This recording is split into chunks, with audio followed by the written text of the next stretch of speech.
Hey guys, how's it going? Targaryens just gotta be Targaryens. It's Tuesday, and on Tuesday we talk about dragons and drive cars, apparently. So let's start the show.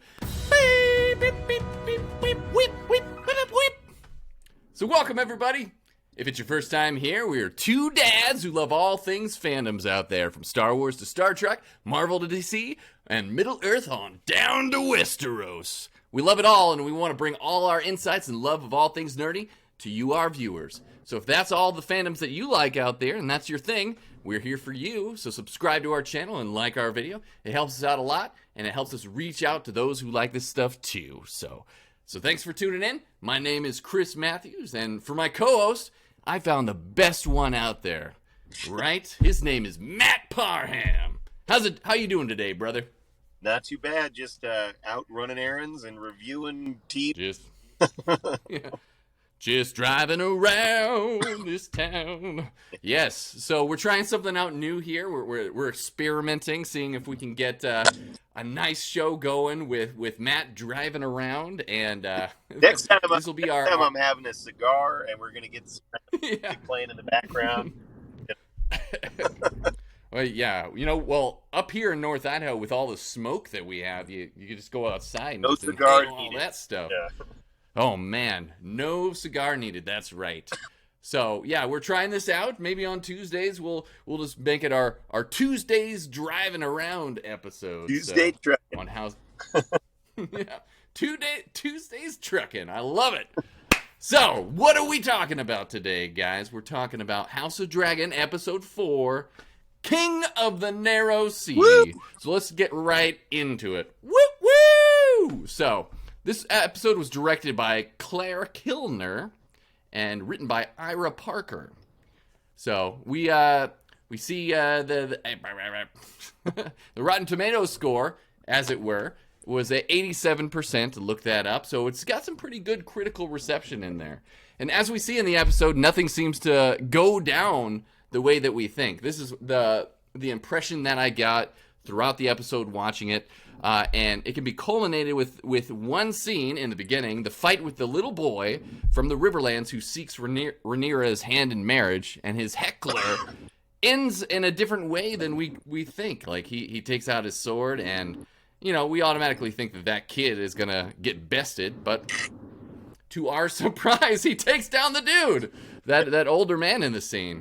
And that scene, like I said, pretty much sums up the entire episode for me. It's pulling the rug right underneath your feet. So episode 4 of House of Dragon appears on the surface as a story about mending relationships, but really this episode works to destroy the credibility and honor of our characters, upending our expectations.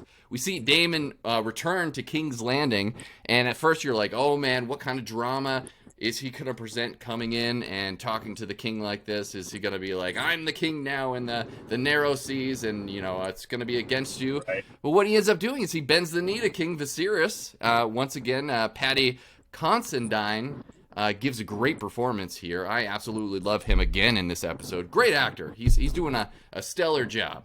All seems well for the Targaryen family at this point. So even Rhaenyra, once again played by Millie Alcock, doing a great job, coming back early from her unsuccessful finding of a suitable suitor from all the houses of Westeros, and she sees everybody from the old to the new on down the list, and doesn't really seem to want to have any of those people as her husband.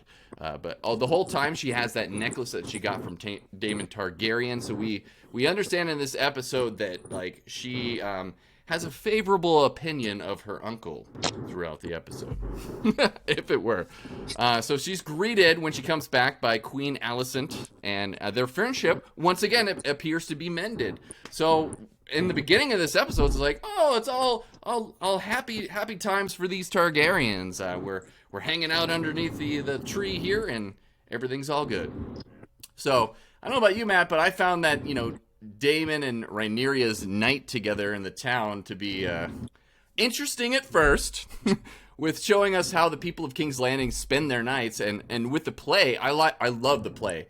It successfully was showing the audience, as well as the characters, especially Rhaenyra, how the people really view her, and the three choices that we have for the thrones that are basically the plot of the show. So it was really cool. What did you think of that scene, Matt? Yeah, I thought it was an informative scene that it shows kind of her naivete as royalty. Right. She doesn't quite understand what public opinion really is or has had to care about it up until the point Damon exposes her to that. So I thought it was an eye-opening scene for her and a good growth moment as a character for Rhaenyra in general.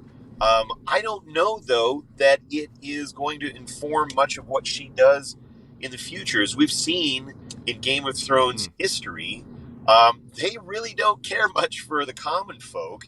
And Yeah, I'd equate them to the red shirts on Star Trek. They're just there to be burnt up by dragons or slaughtered by soldiers or whatever.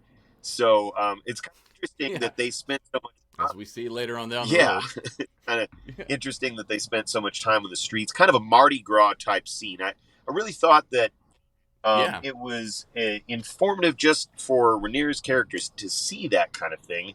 And then because I know the story, I could kind of see where everything was going to be leading. Like, oh, this is going to be a coming of age tale for Rhaenyra in the worst way.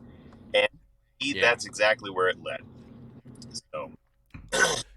Yeah, I think we both know what's going to happen in the storyline based off of the books and everything else. We've done a lot of research, and folks out there might know, but be rest assured, folks, we are not going to spoil it for you. We're just going to talk about this episode as it is and how it might have repercussions in our theories and stuff.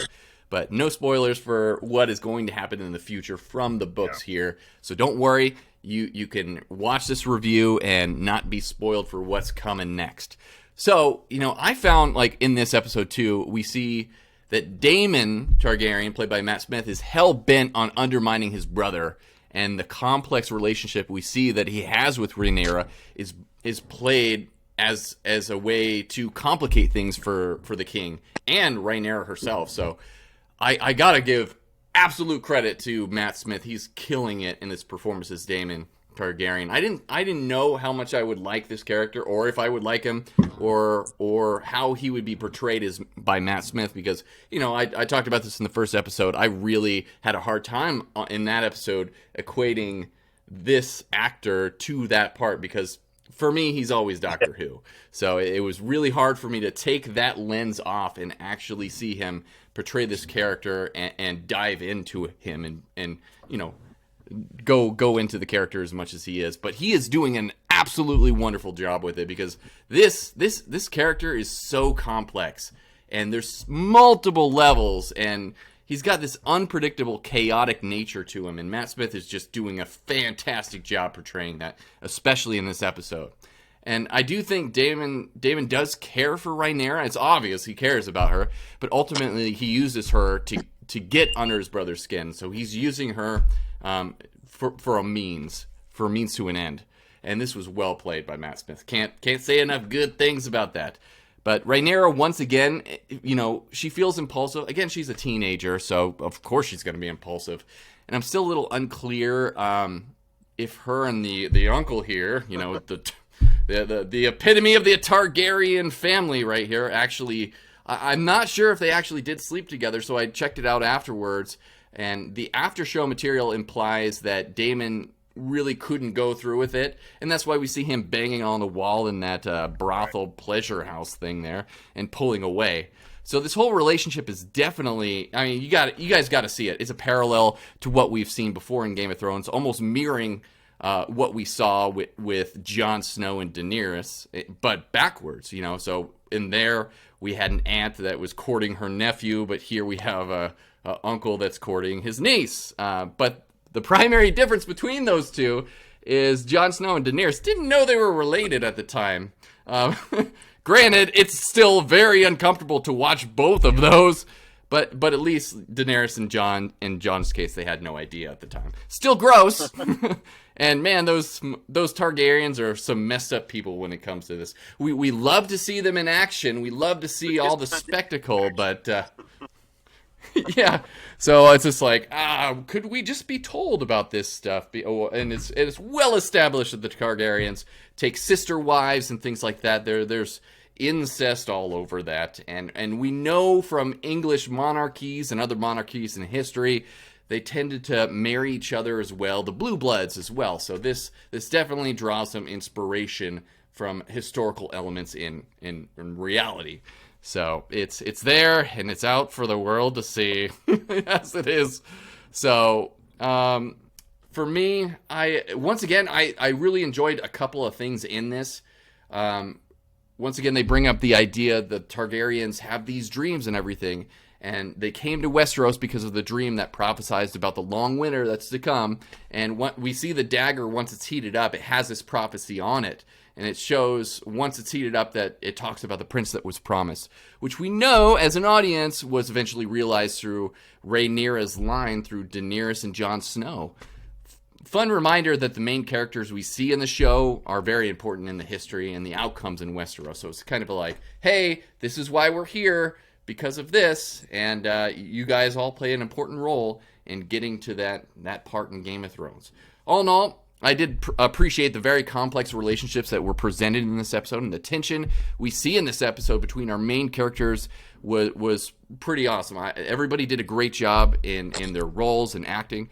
But I did have a lot of problems with the explicit material. I couldn't watch this with my family, and I definitely couldn't watch this at work as well. So thanks HBO for making this difficult to watch and being uncomfortable once again. And I found that I was really, really disappointed in Sir Criston because this guy goes against his oath, and we've seen this guy as an honorable man and everything else, but he goes against his oath and sleeps with Rhaenyra, and I hate seeing an honorable man take a turn like that.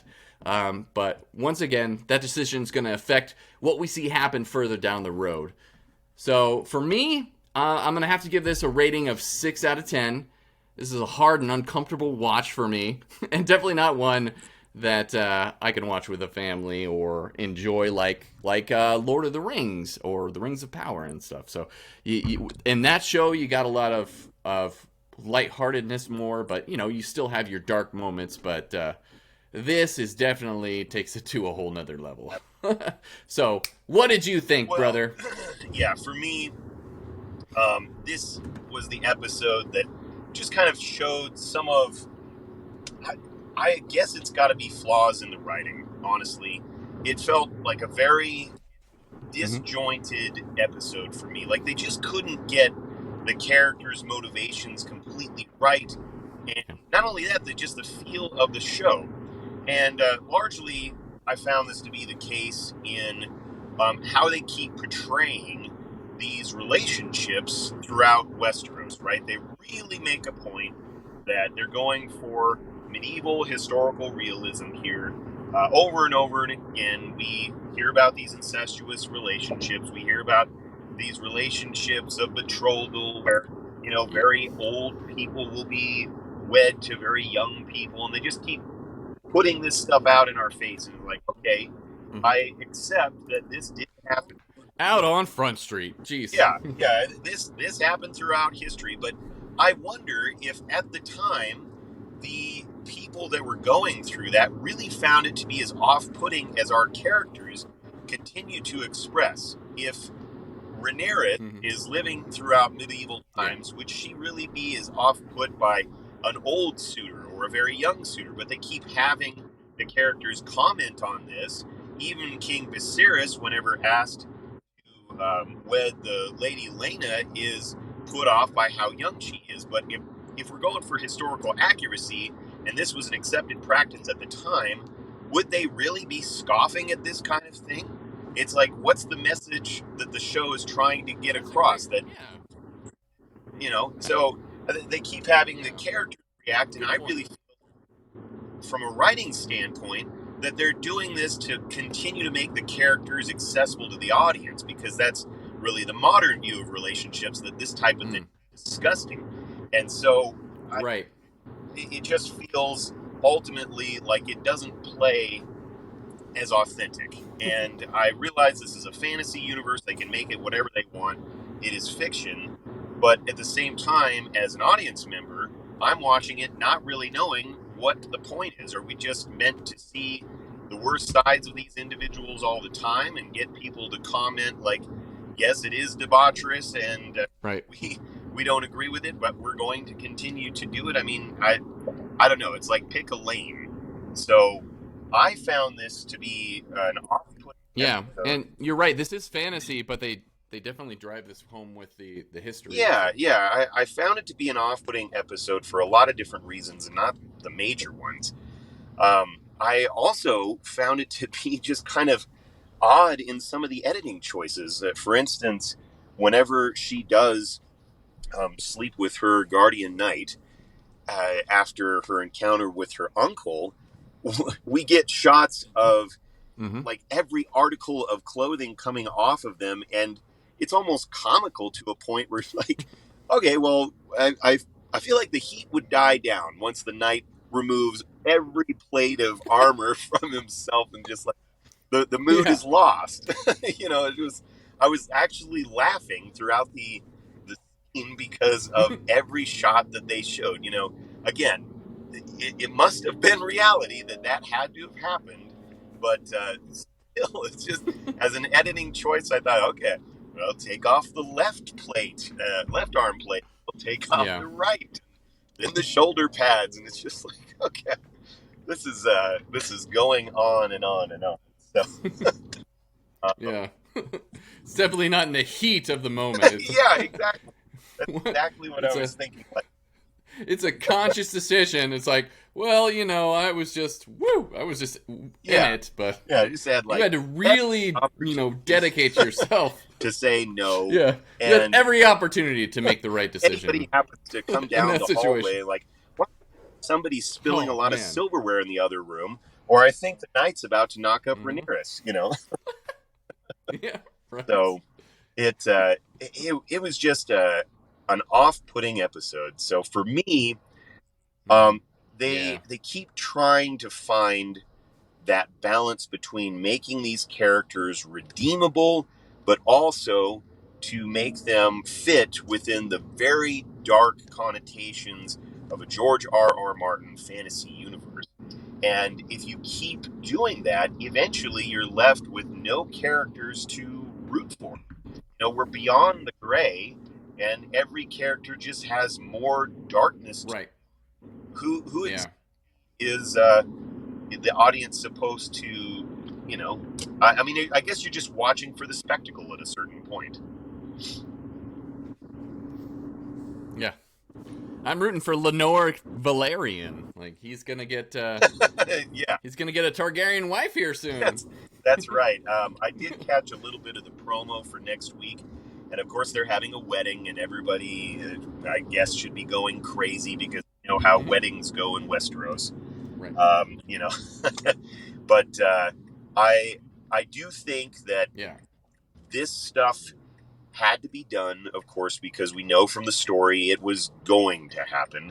But I do think that it could have been scripted out or filmed in a way that just gave the characters some more chemistry. I did not feel a connection between Rhaenyra and Daemon like I did with Jon Snow and Daenerys. There was at least a romance there for a little while. I just felt like these two shared a passion for necklaces, and that was about it. So I know. But there wasn't much. Yeah, I agreed. Like, there was not really any chemistry there between these two characters. And, I wonder because, like, the actors there's quite an age gap. I think Millie Alcock is 22 years old. Matt Smith is quite a bit older, too. So, I don't know. Yeah, I didn't feel like, and maybe that was it, too. I know Jon Snow and Daenerys are similar in age as well. I don't know if that made a difference, but they definitely had a lot more chemistry than these two individuals. And I absolutely despise Rhaenyra in this one because, like, she lied and she got away with it. Like, she got away with everything. She was just like, no, I didn't do that. And, like, no consequence for her best friend Alicent believing her and standing up for this lie and that she doesn't know about. It's just like she was able to manipulate just about everyone. And it's just like, do I really like a character like that will take advantage of her Kingsguard too like that? And and try to do whatever she wants. I'm just like, yeah, I don't know who to root for anymore in this show. You're absolutely right, Matt, and I have to have somebody in there that I can at least relate to a little bit. So, and even the king, like Viserys, it's like I like that whole scene with Queen Alicent, being called in the middle of the night, so uncomfortable, and it's just like, oh man, I just like that's just ugh. I was like, ugh. And I like that actor for Viserys and everything, but that, that just put me off completely, and I think too. that they keep trying to do that to show that our heroes aren't as heroic as we like them out to be. Yeah. But at the same time, you don't have to make them despicable. I mean, you just have them make bad decisions like we've seen in past episodes. But this episode, to me, just took it into another level of debauchery that leaves us with little to hope for these characters. It's essentially, we know that every single one of them is doomed. Daemon is not going to get out of this thing unscathed. Neither is Rhaenyra. Neither is Viserys. Neither is Alicent. There's just no one here that we can hope for to have a good outcome. And I guess that's part of the show, that House of the Dragon eventually falls. But at the same time, why am I coming back as an audience member? Yeah, in the video too, in the show, if you notice in the show, throughout the episode, you'll see rats. Like there's rats on the bed in the king's chamber. There's rats on the dragon's skull down in the crypts and everything. So I kind of feel like that's a good allegory for the characters in this episode. Everybody's a rat in King's Landing, but and it's just showing the darker side, the dirtier side of this area and these people. So I think that was an interesting element to it. But anyways, so what would your rating be for this episode, my brother? least favorite of the series so far. I don't think that we had a clear indication of romance or chemistry between her uncle Daemon and Rhaenyra. That felt so forced to me. It just felt like we have to get there because it's in the book, so we're gonna put a scene in a brothel here, and that'll make Rhaenyra suddenly into kissing her uncle. That just seems so forced when she clearly had chemistry with her knight.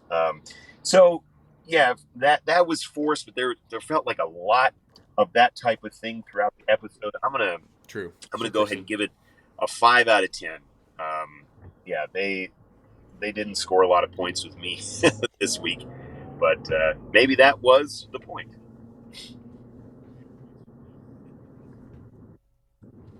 Wow.